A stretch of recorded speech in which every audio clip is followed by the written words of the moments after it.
నాకిప్పుడు కూడా బాగా గుర్తు, యువగలం పాదయాత్ర నేను కుప్పం నియోజకవర్గంలో ప్రారంభించా. ఆనాడు ఇట్లనే పెద్ద ఎత్తున ప్రజలు వస్తే స్టూల్ వేసుకుని నుంచున్నా. ఇప్పుడు ఏ అధికారులు అయితే ఇక్కడ నుంచి కాపలా కాస్తున్నారో ఇదే అధికారులు స్టూల్ లాక్కుని వెళ్ళిపోయారబ్బా.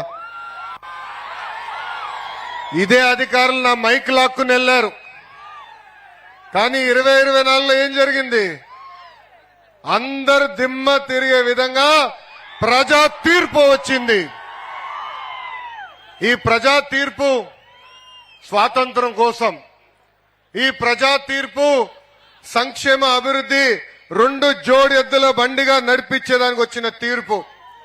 భారతదేశ చరిత్రలో ఏ రాష్ట్రంలో జరగని విధంగా 94% సీట్లు తెలుగుదేశం, జనసేన, భారతీయ జనతా పార్టీ కైవసం చేసుకుంటాం జరిగింది.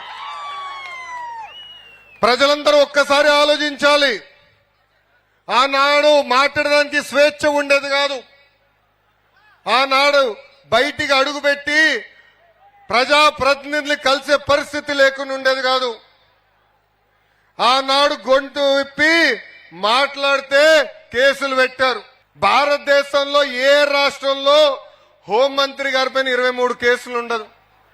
కానీ అదే మన హోంమంత్రి అనిత గారి పైన ఆనాడు ప్రభుత్వం 23 కేసులు పెట్టారు. అనిత గారు ఆనాడు ఒక దళిత మహిళని చంపేశారని పులివెందులకు వెళ్తే అనిత గారి పైన కూడా ఎస్సీ ఎస్టీ కేసు పెట్టారు. ఇక్కడ మా young and dynamic leader Ayyanna Patrudu గారు ఉన్నారు. Young dynamic at heart. పులి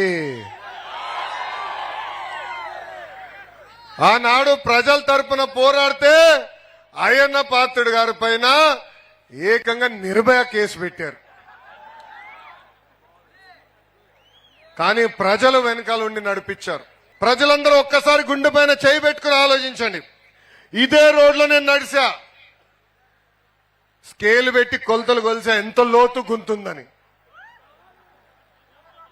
నేనెక్కడ నడవాలంటే కార్యకర్తలు పక్కన పెట్టుకుని సరదాగా చేసి మాట్లాడుతూ నడిచేవాడు.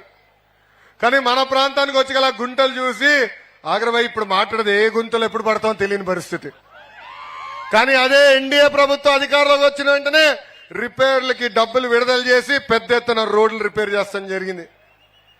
ఇంతేకాదు ఆనాడు నేను హామీ ఇచ్చా, ఎన్డీఏ ప్రభుత్వం అధికారంలోకి వచ్చిన వెంటనే ఈ రోడ్డు విస్తరణ కూడా చేస్తాం, 4 లేన్ రోడ్ వేస్తామని ఆనాడు చెప్తాం జరిగింది.